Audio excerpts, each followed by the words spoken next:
no texto de Amós, capítulo 3. Amós, capítulo 3. Ouvi a palavra que o Senhor fala contra vós outros, filhos de Israel, contra toda a família que ele fez subir da terra do Egito, dizendo: de todas as famílias da terra, somente a vós outros vos escolhi. Portanto, eu vos punirei por todas as vossas iniquidades. Andarão dois juntos se não houver entre eles acordo? Rugirá o leão no bosque sem que tenha presa? Levantará o leãozinho no covil a sua voz, se nada tiver apanhado? Cairá a ave no laço em terra, se não houver armadilha para ela? Levantar-se-á o laço da terra sem que tenha apanhado alguma coisa? Tocar-se-á a trombeta na cidade sem que o povo se estremeça? Sucederá algum mal à cidade sem que o Senhor o tenha feito? Certamente, o Senhor Deus não fará coisa alguma, sem primeiro revelar o seu segredo aos seus servos, os profetas. Rugiu o leão, quem não temerá? Falou o Senhor Deus, quem não profetizará? Fazei ouvir isto nos castelos de Asdod, nos castelos da terra do Egito, e dizei: ajuntai-vos sobre os montes de Samaria, e vede que grandes tumultos há nela, e que opressões há no meio dela. Porque Israel não sabe fazer o que é reto, diz o Senhor, e entesoura nos seus castelos a violência e a devastação. Portanto, assim diz o Senhor Deus: um inimigo cercará a tua terra, derribará a tua fortaleza, e os teus castelos serão saqueados. Assim diz o Senhor: como o pastor livra da boca do leão as duas pernas ou um pedacinho da orelha, assim serão salvos os filhos de Israel, que habitam em Samaria, com apenas o canto da cama e parte do leito. Ouvi e protestai contra a casa de Jacó, diz o Senhor Deus, o Deus dos exércitos. No dia em que eu punir Israel por causa das suas transgressões, visitarei também os altares de Betel, e as pontas do altar serão cortadas e cairão por terra. Derribarei a casa de inverno como a casa de verão. As casas de marfim perecerão, e as grandes casas serão destruídas, diz o Senhor. Nós vamos meditar sobre o tema o rugido do leão. O rugido do leão. Este texto, irmãos, está revelando para nós que Amós é uma espécie de megafone de Deus. Amós é uma espécie de trombeta de Deus. Ele é uma espécie de outdoor de Deus na cidade de Samaria. E vocês podem perceber que as mensagens imediatas que ele tem estão começando da mesma maneira, tanto no capítulo 3, quanto no 4, quanto no 5. Todas começam com essa expressão: ouvi, ouvi, ouvi. A primeira, no capítulo 3, é uma experiência, ou melhor, uma explicação do porquê que Deus está rugindo como leão. Capítulo 4 é uma acusação desse povo que abandona Deus e perde Deus dentro da religião. E a terceira mensagem, no capítulo 5, já é uma lamentação. Deus está lamentando a queda, a ruína, a derrocada de Israel. Esse é um ponto importante, porque esse texto está dizendo que Deus escolhe, esse Deus elege, esse Deus privilegia Israel. E por essa razão ele tem absoluto direito de exortar, de corrigir, de disciplinar, porque Israel, não obstante conhecer Deus, conhecer a verdade de Deus, conhecer o propósito de Deus, deliberada e conscientemente rejeita Deus. E desta maneira Deus traz o seu juízo. Traz o seu juízo sobre a cidade política de Samaria, traz o seu juízo sobre a cidade religiosa de Betel, traz o seu juízo sobre os ricos, devastando seus palácios, suas grandes casas, suas casas de marfim, suas casas de inverno e de verão. E Deus, desta maneira, está chamando até mesmo as nações estrangeiras e pagãs para virem a Samaria e para ficarem escandalizadas diante da opressão, da violência, da transgressão que a cidade de Samaria está cometendo, se tornando pior do que as nações pagãs, se degradando de uma maneira mais intensa do que aqueles que nunca receberam a palavra de Deus. Este é um fato curioso. Quando um servo de Deus peca e cai e perde o temor de Deus, ele pode cair em níveis mais baixos do que os ímpios, do que os pagãos. Os escândalos provocados por aqueles que se dizem crentes no Senhor são escândalos mais vexatórios, mais vergonhosos, porque quando eles caem, eles descem aos abismos mais profundos da degradação. Não é diferente o que está acontecendo aqui com a cidade de Samaria. Então, dito isso, eu quero chamar a atenção dos meus irmãos para 4 lições que nós vamos considerar nesse texto. Primeiro, que o rugido do leão implica em que privilégios implicam em responsabilidades. É isso que está escrito nos versos 1 e 2. Antes de Deus trazer o juízo, Deus recorda os privilégios. Antes de Deus trazer a vara da disciplina, Deus recorda o quanto Ele amou esse povo. É como um pai e uma mãe que só usa a vara em necessidade extrema. Mas o filho que recebe a vara, antes de ter recebido a vara, recebeu a expressão do amor, do cuidado, do carinho, da atenção.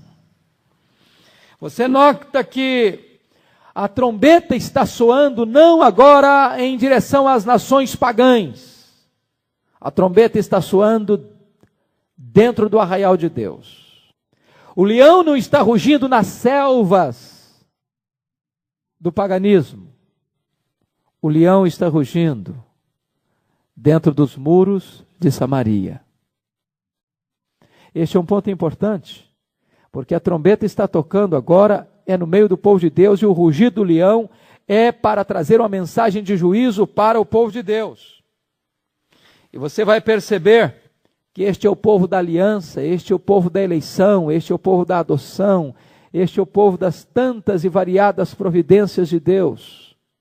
Mas um povo que deliberada e conscientemente vai se afastando de Deus. Eu chamo a sua atenção então para nós olharmos alguns pontos que intimidade com Deus, se é uma bênção, é uma responsabilidade imensa. Quanto mais perto de Deus você anda, maior é a sua responsabilidade. Quanto mais luz você tem, maior é a sua responsabilidade. Quanto mais conhecimento você adquire, maior é a sua responsabilidade. O fato de você ser amado por Deus não é uma carta aberta de licença para você pecar. E aqui eu quero considerar quais são os pontos de privilégio que esta nação teve. E você vai ver. Ouvi a palavra do Senhor, filhos de Israel, contra toda a família que ele fez subir da terra do Egito, dizendo: de todas as famílias da terra, somente a vós outros vos escolhi, portanto eu vos punirei por causa dos vossos pecados. Então vamos ver o que Deus fez por eles. Primeiro, foi um chamado gracioso. De todas as famílias da terra, Deus escolheu somente este povo. Não é porque Israel fosse uma nação mais poderosa. Não é porque Israel fosse uma nação mais santa que as demais. A causa da escolha divina não está no objeto escolhido, mas a causa está nele mesmo. É assim conosco ainda. Deus nos ama, porque Ele é amor. A causa do amor de Deus não está em nós, está nele mesmo.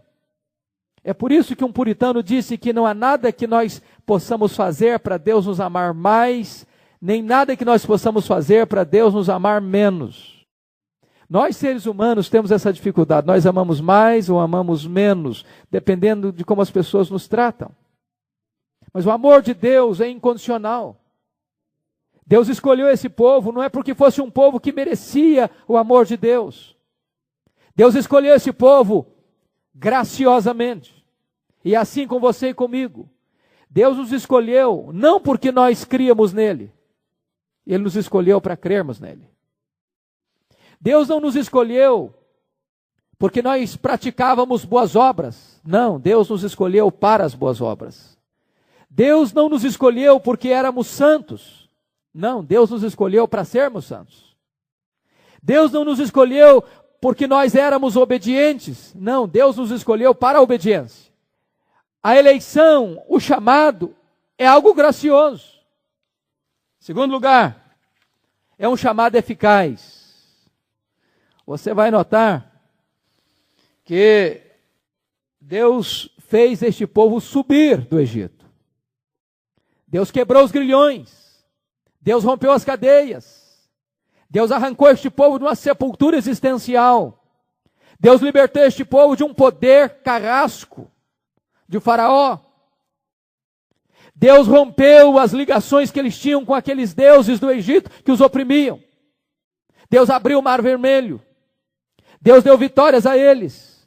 Deus atendeu as necessidades deles. O chamado de Deus é um chamado eficaz. O Deus que escolhe é o Deus que chama. E chama eficazmente. Por isso nós entendemos que a graça de Deus é irresistível. O chamado de Deus é eficaz. Todos aqueles a quem Deus escolhe, Deus chama. E chama eficazmente. Mas veja você em terceiro lugar, que é um chamado exclusivo. De todas as famílias da terra, a somente a vós outros eu vos escolhi.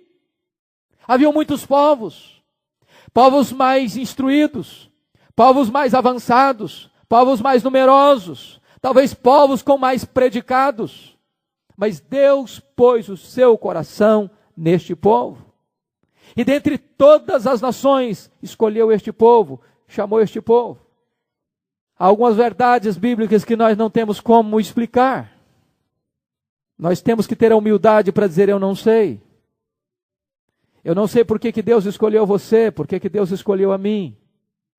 Eu não sei por que Deus não escolheu a todos, porque se tivesse escolhido, todos estariam salvos. E nós sabemos que nem todos vão de se salvar. Mas o que nos espanta é porque Deus nos escolheu. O que havia em nós, para Deus pôr o seu coração em nós, para as entranhas de Deus se moverem, para o coração de Deus se inclinar, para Deus ser favorável e dirigir as ternuras da sua graça para a nossa vida. Mas notem vocês, que esse chamado é um chamado proposital. Eu acho isso maravilhoso. Deus escolheu a você e a mim para nós andarmos com Ele. Andarão dois juntos, versículo 3, se não houver entre eles acordo. Notem vocês que Deus não está chamando um povo para esse povo viver independente de Deus, sem intimidade com Deus, sem andar com Deus, sem conhecer a Deus. Deus escolhe um povo para que este povo ande com Ele, o tema, o sirva, o obedeça e viva para a glória dele. E aqui que nós precisamos entender um ponto, à luz da Escritura, e que os judeus não entenderam no primeiro século. Nem todos os israelitas são filhos de Abraão. O verdadeiro israelita não é aquele que é nascido de sangue, é aquele que é nascido da fé. A verdadeira eleição para a salvação não é eleição nacional. Ou seja, nem Israel foi um povo salvo por ser a nação de Israel. A salvação é algo individual e pessoal, intransferível. É uma experiência de cada um de per si com o próprio Deus. De tal maneira que o pai não pode representar o filho, a mãe não pode representar a filha não pode representar a mãe. Os pais não podem representar os filhos e nem os filhos os pais. E desta maneira, nós precisamos também entender, irmãos, que a única maneira de nós provarmos a nossa eleição, e a Bíblia diz que nós devemos confirmar a nossa eleição, é se nós conhecemos a Deus, e andamos com Deus, e honramos a Deus, e vivemos na intimidade de Deus, e temos condições de andar passo a passo com Deus. Andarão dois juntos se não houver entre eles acordo. O que estava acontecendo com Israel é que eles diziam conhecer a Deus, mas estavam andando em descaminhos, na contramão, em desobediência, deliberadamente desobedecendo, transgredindo a palavra de Deus. Estavam em direções opostas. Eu preciso dizer para você que o caminho do pecador e o caminho de Deus são caminhos opostos. Aquilo que o pecador ama e se deleita é aquilo que Deus abomina. Aquilo que dá prazer ao homem não convertido é aquilo que Deus rejeita. O que é que o povo de Israel buscava? Buscava violência, buscava opressão, buscava avareza, buscava ganância, buscava riqueza a qualquer preço, buscava opressão, buscava injustiça, buscava o sucesso, buscava o deleite nos prazeres, tomando vinhos caros em castelos imensos, dormindo em camas de marfins. E as mulheres insatisfeitas com isso diziam para os seus maridos: tome aquilo que é do pobre, dá cá e bebamos. Queriam viver refesteladamente no pecado, enquanto os outros estavam sendo explorados, esmagados e injustiçados. E certamente isso provocou a ira de Deus. E levou Deus a agir disciplinarmente com este povo. Mas veja você, em quinto lugar, que este é um chamado que implica responsabilidades. E Deus então diz no verso 2: de todas as famílias da terra, somente a vós outros vos escolhi, portanto eu vos punirei por todas as vossas iniquidades. Quando os ímpios pecaram contra Deus, como está no capítulo 1, eles pecaram contra a consciência. Mas quando Israel pecou contra Deus, pecou contra a consciência, pecou contra a revelação e pecou contra o amor, pecou contra a graça. De tal maneira que o pecado do povo de Deus é pior do que o pecado do ímpio. É mais grave, é mais hipócrita, é mais danoso. Porque o crente peca contra um conhecimento maior. Porque o crente foi chamado do pecado para a santidade. Porque o crente foi chamado para ser luz para as nações. E não para imitar as nações. E nem para fazer desviar as nações. Vejam vocês que desta maneira, a graça de Deus não é uma licença para nós pecarmos. Deus não nos salvou no pecado, Deus nos salvou do pecado. Deus não nos salvou para vivermos do nosso jeito, ao nosso modo. Deus nos salvou para vivermos em obediência. A palavra de Deus nos diz que nós fomos eleitos, escolhidos, pela santificação do Espírito e fé na verdade. Que nós fomos eleitos para sermos santos e irrepreensíveis. Que nós fomos eleitos para as boas obras. Que nós fomos eleitos para a obediência. Que nós fomos eleitos para a fé. De tal maneira que se nós não estivermos focados nesta direção e propósito, de duas uma. Ou primeiro, não houve aqui ainda uma verdadeira conversão. Então não há prova de eleição. Ou segundo, poderemos estar na contramão da vontade de Deus e então teremos que receber o castigo, o chicote da disciplina de Deus. E foi isso que Deus fez com Israel. Quem não escuta a voz do amor, escutará a voz da chibata. Quem não escuta as repreensões da graça, certamente sofrerá as sanções do juízo. E por que Israel não escutou os profetas? Porque Israel não atendeu à voz de Deus. Porque ali alguns profetas perseguiu, a outros não ouviu, a outros Israel matou. Então Deus está trazendo a vara da sua ira, a Assíria, para saquear Samaria, para invadir Israel e para levar esse povo cativo. O que é interessante, e é importante dizer isso, Deus não anula a eleição da graça. Os dons e a vocação de Deus são irrevogáveis. Deus não desfaz a eleição porque um filho da graça peca. Mas Deus não deixa este filho sem disciplina. Porque somos filhos e não bastardos. E é importante dizer isso, que até o juízo de Deus sobre o seu povo é uma expressão da graça. É melhor o chicote do que o inferno. É melhor o exílio nas mãos da Assíria do que a perdição eterna. E precisamos entender isso, queridos. Que ainda hoje não haveria tragédia maior para um crente do que ele estar em pecado e a vida dele ir às mil maravilhas. Não teria coisa pior para um cristão do que não receber a disciplina do Pai. Não tem estágio pior na história humana do que aquela de Romanos 1. Deus entregou tais homens a uma disposição mental reprovável. Os entregou a si mesmos, porque eles rejeitaram a Deus. Então vem o segundo ponto que eu quero destacar na mensagem. O pecado sempre atrai juízo. Versículos 3 a 8.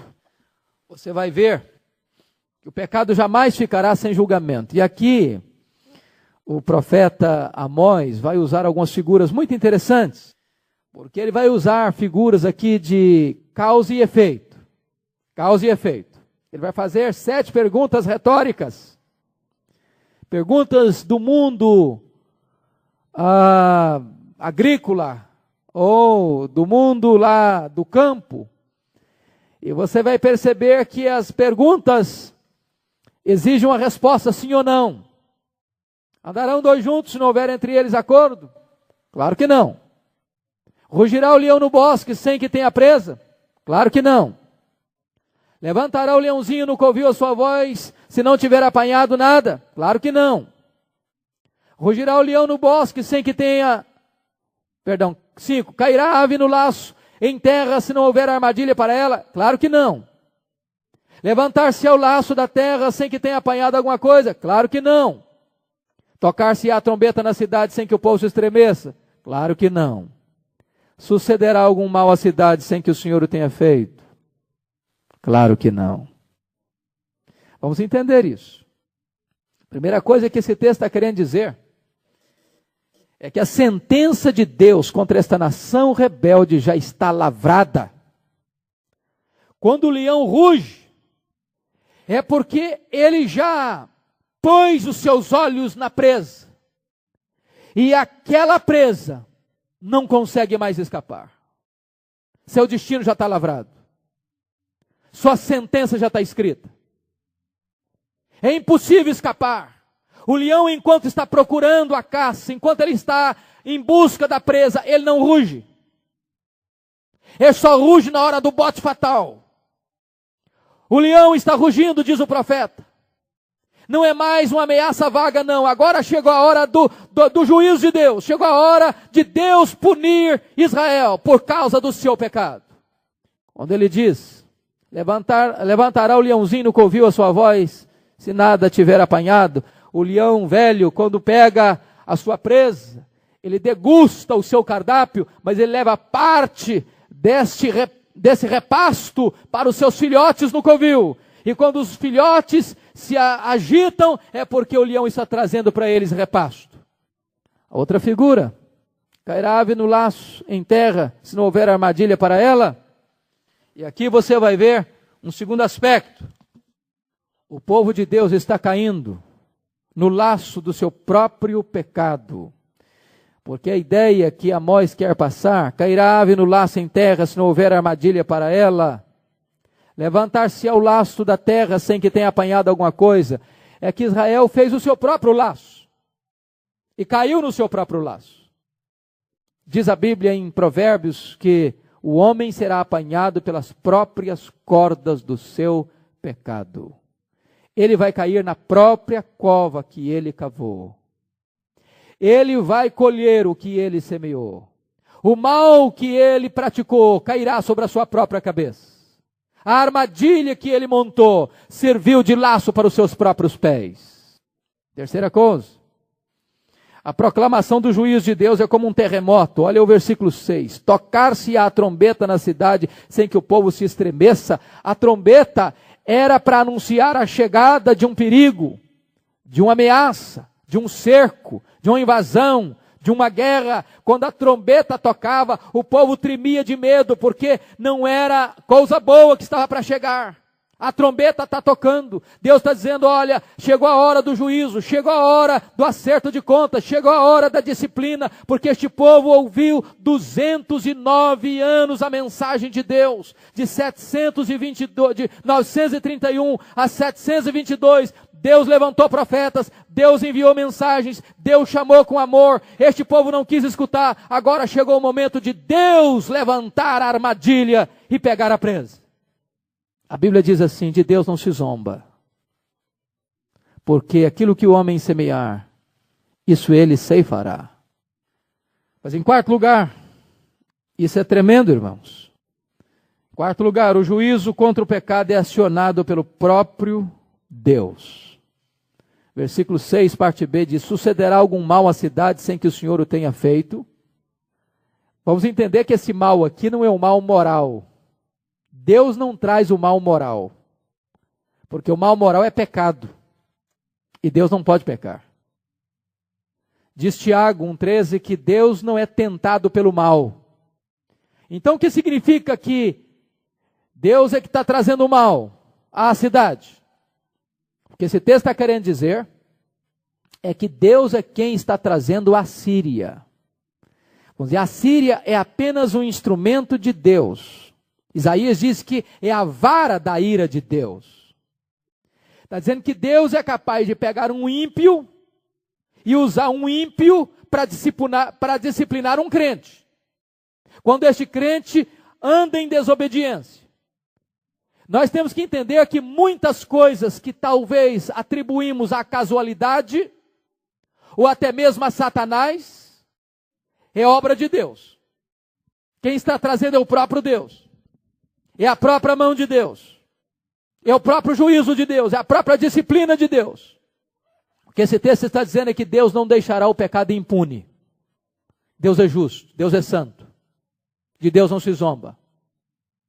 Que aquele que brinca com o pecado é louco. Como aquele homem que Jesus contou da parábola. Que estava cheio de riquezas. Com a colheita absolutamente farturosa naquele ano.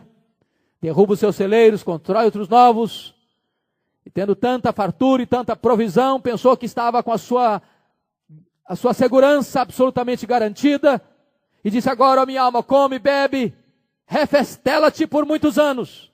E Deus diz, louco, esta noite pediram a tua alma. E o que tens preparado? Para quem será? O que estava acontecendo com Samaria? Os nobres, os ricos, mancomunados com os juízes, corruptos, estavam cada dia mais se enriquecendo, construindo palácios, construindo casas grandes, construindo casas de inverno, construindo casas de verão, construindo casas adornadas de marfim, construindo castelos, certamente bem guardados, bem protegidos, explorando os pobres, cada vez mais fortes, cada vez mais robustos, e eles pensavam, nós jamais desceremos desse pedestal. O poder de Samaria chegou ao ponto, irmãos, de que o rei da Assíria precisou demorar 3 anos para invadir a cidade. Foram 3 anos que a Síria, aquele poderoso império, ficou aos redores dos muros de Samaria para poder atacá-lo. Tamanha a fortaleza dessa cidade. Mas o poder do mal um dia cai. O poder do grande um dia cai. O poder do poderoso um dia acaba. A força do forte um dia vai por terra, a riqueza do rico um dia vira água. Porque Deus não deixa o pecado impune. Terceiro lugar, terceira lição que eu quero partilhar. O pecado nunca fica escondido. Nunca fica escondido. Olha os versículos 9 e 10. Eu chamo a sua atenção para 2 pontos. E o primeiro ponto que eu chamo a atenção é que quando o povo de Deus peca, até os pagãos se escandalizam. Olha aí, por favor, o que está escrito no verso 9.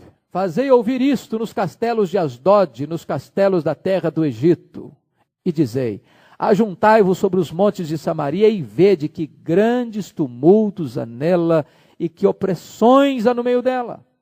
Se você perceber, Deus tem a atitude de trazer testemunhas contra o seu povo. O profeta Isaías está chamando o próprio universo, a própria natureza, para testemunhar o pecado de Israel. Se você vê isso, lá no capítulo 6 de Miqueias, ele chama os montes para olharem para o povo, para testemunhar o pecado do povo. Mas aqui Amós está usando uma figura muito sugestiva. Ele está chamando Asdod e o Egito. Se você perceber, Asdod era uma das grandes cidades dos filisteus, um dos inimigos históricos de Israel, um povo opressor, um povo que cometeu pecados sociais igual a Israel. O Egito manteve Israel debaixo do tacão da escravidão longos anos. Mas por que o profeta está chamando Asdod e o Egito para ir para Jerusalém e ver a maldade, a calamidade, a opressão na cidade de Samaria? Por quê? É porque Samaria tinha caído em níveis mais baixos de pecado do que as próprias nações pagãs. As próprias nações pagãs que cometeram esses pecados também eram meros aprendizes diante do nível de degradação e de depravação e de decadência em que Samaria se expôs. Eles ficariam escandalizados. Irmãos, é lamentável, é muito lamentável quando o povo de Deus transgride as leis de Deus diante dos pagãos. Isso aconteceu com Abraão, que mentiu a respeito da sua mulher por 2 vezes, diante de reis ímpios. Isso aconteceu com Sansão, que foi levado para um templo pagão para ser motivo de chacota. Isso aconteceu com Davi, quando ele pecou com Batseba. Diz a Bíblia que os gentios blasfemaram do nome de Deus por causa daquele pecado. Então, quando um servo de Deus peca contra Deus, ele leva os próprios ímpios a ficarem chocados, perplexos, escandalizados. Dá um ponto segundo aí que eu quero chamar a sua atenção. Quando o povo de Deus se entrega ao pecado, ele se torna pior do que o ímpio. Notem vocês o verso 10. Porque Israel não sabe fazer o que é reto, diz o Senhor, e entesoura nos seus castelos a violência e a devastação. Coisa terrível, violência, devastação, exploração. Caiu em níveis insuportáveis, indescritíveis, de degradação, de desobediência. Perderam o temor de Deus, perderam o amor ao próximo. E o profeta usa uma palavra muito forte: Israel não sabe fazer o que é reto. O que significa isso? O que significa isso? O que eu quero focar aqui, irmãos, é o que Paulo denunciou em Romanos. A impiedade deságua na prática da depravação. A ira de Deus se revela sobre toda a impiedade e perversão dos homens. Primeiro é impiedade, depois é perversão, porque impiedade está ligada à teologia e perversão está ligada à ética. Primeiro o homem se desvia teologicamente, depois ele se desvia moralmente. Primeiro ele abraça uma teologia falsa, depois ele passa a viver uma vida falsa. Porque Israel substituiu a sua fidelidade a Deus e começou a transigir com a verdade de Deus, ele se degradou moralmente. É por essa razão que você percebe que todas as vezes na história dos povos, que a palavra de Deus deixou de ser o referencial, deixou de ser a baliza, deixou de ser a regra de fé e prática, esse povo perdeu o rumo moral. Mas eu termino com o último ponto. O pecado nunca fica sem punição. Versículos 11 a 15. Deixa eu dizer uma coisa para os irmãos, que poucas vezes é falado na igreja. Nós estamos acostumados na igreja a escutar que Satanás é o nosso inimigo. E é verdade. E é verdade.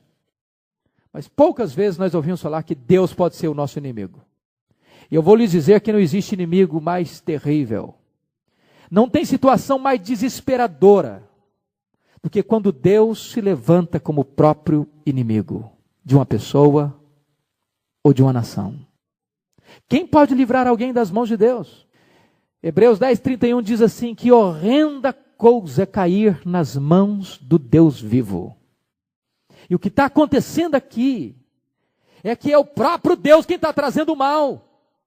É o próprio Deus quem está trazendo a violência da Assíria contra Israel. É o próprio Deus quem está derrubando as casas grandes, as casas de inverno, as casas de verão, as casas de marfim e os palacetes de Samaria. É o próprio Deus quem está lá derrubando os altares de Betel. É a própria mão do Onipotente que está agindo em ira contra o pecado do seu povo. É por isso que a Bíblia diz assim, de Deus não se zomba. E eu chamo assim então a sua atenção para alguns pontos desse aspecto aqui. Primeiro, quem não escuta a voz de Deus terá que enfrentar a vara da sua disciplina. Versículo 11.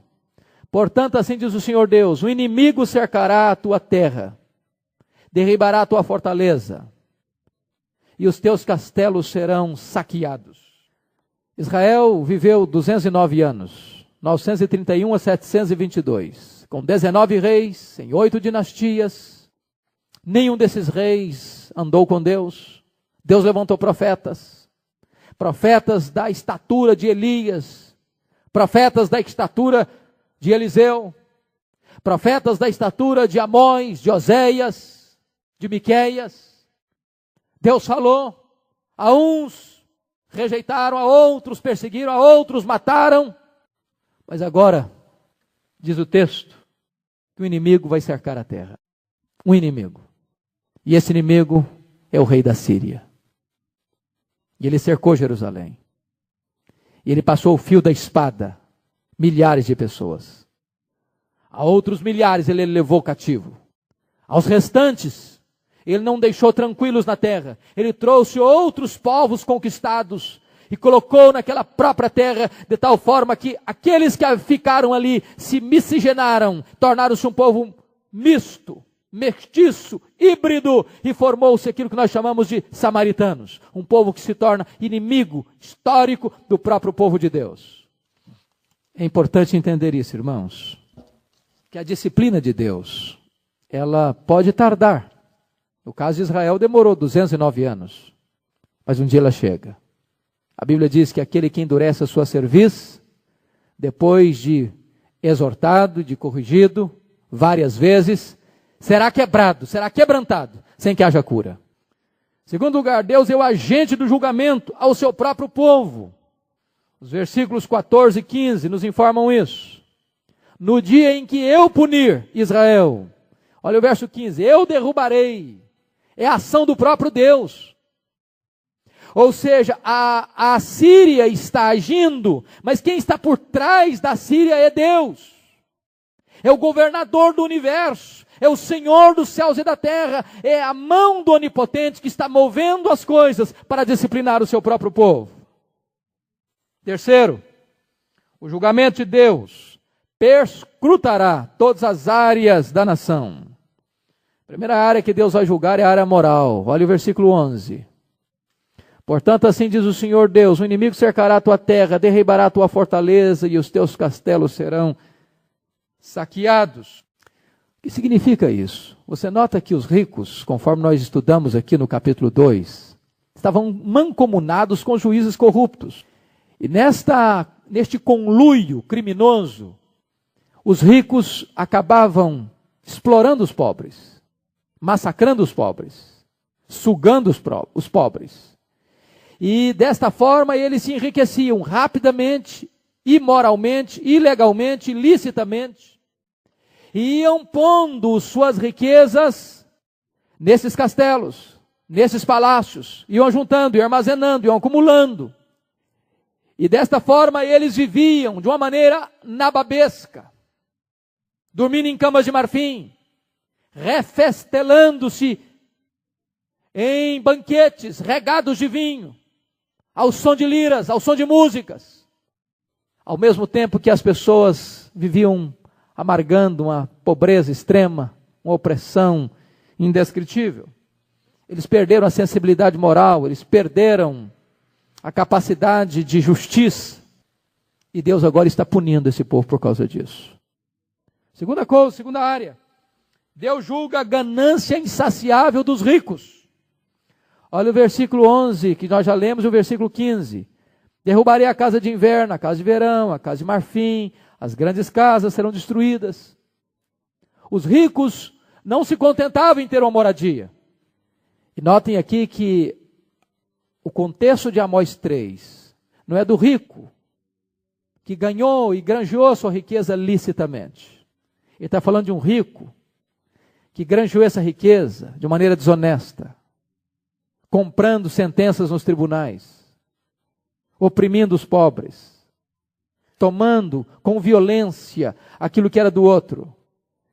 E ele não se contentou em ter, ele quis ter mais, quer uma casa de inverno, quer uma casa de verão, quer uma grande casa, quer um palácio, quer um castelo, quer mais e mais. É uma ganância insaciável. Ele não se contenta com o que tem, quer o que é do outro. E aqui Amós vai usar uma figura engraçada. Difícil às vezes da gente entender. Olha que ele está escrevendo aí no verso 12. Assim diz o Senhor: como o pastor livra da boca do leão as duas pernas, ou um pedacinho da orelha, assim serão salvos os filhos de Israel, que habitam em Samaria, com apenas o canto da cama e parte do leito.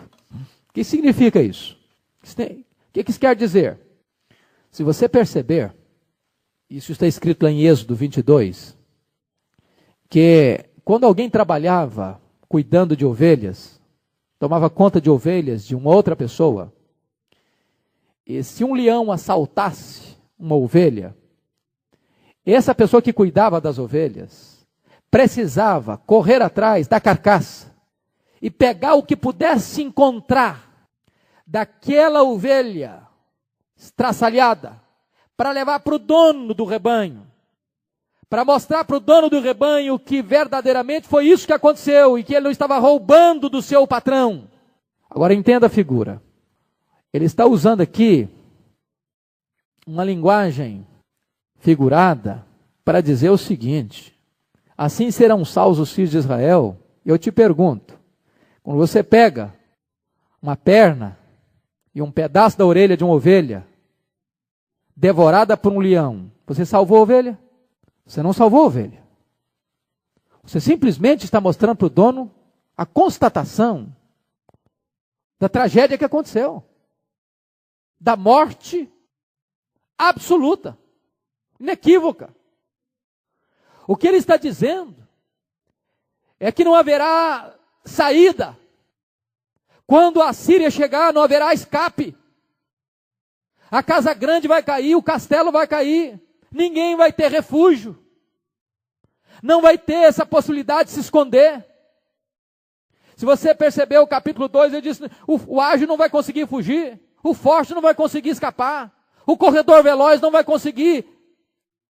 Ou seja, quando o juízo chegar, ele vai alcançar a todos inevitavelmente. Se isso é verdade num cerco político, quanto mais o tribunal justo do Deus eterno. Quem poderá escapar? Terceiro lugar, Deus julgou o pecado da injustiça social da nação. Se você perceber no versículo 9, ele fala de tumultos. Se você perceber no versículo 10, ele fala de violência e devastação. Se você perceber no versículo 14, ele fala de transgressões. E certamente durante muitos anos, essa nação viveu oprimindo, esmagando, acumulando o que é do outro. E pegando a ideia lá de Tiago 5,3, o dinheiro que o rico toma do pobre, com fraude, vai se tornar combustível para a sua própria destruição.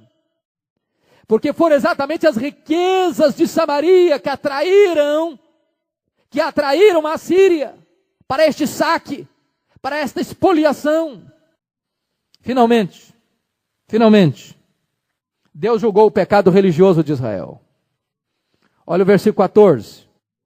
No dia em que eu punir Israel por causa das suas transgressões, visitarei também os altares de Betel.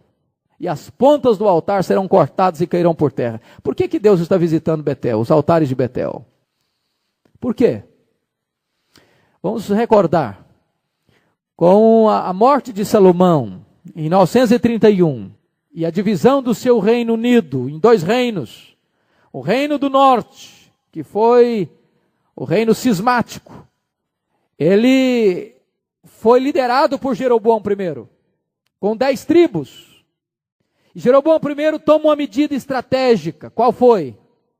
A de construir novos templos no reino do norte, para que os seus súditos não fossem para Jerusalém. Porque ele pensou que se os súditos dele fossem ao templo de Jerusalém para adorar lá, eles seriam aliciados a voltarem à antiga aliança do Reino Unido. E o que ele fez? Construiu um templo em Betel, construiu um templo em Dan, um no norte, outro no sul, e agora ele disse o seguinte para o seu povo: eu vou fazer 2 bezerros de ouro, e vou dizer para o meu povo que eles não precisam mais ir a Jerusalém. Nós temos os nossos deuses, nós temos os nossos sacerdotes, nós temos os nossos templos, e nós temos a nossa própria liturgia. De tal forma que ali em Betel era o templo do rei e o santuário do reino, segundo Amós capítulo 7. E ali os interesses do rei eram maiores do que agradar a Deus. A religião tornou-se um instrumento da política. A política passou a ser um instrumento para servir aos interesses do rei. A verdade de Deus, a fidelidade a Deus não era o ponto principal. O culto foi prostituído. A verdade foi negada. O templo foi profanado. E se estabelece aqui em Betel o culto pagão, sincrético. O culto misturado. Onde as pessoas adoram o invisível por meio do visível.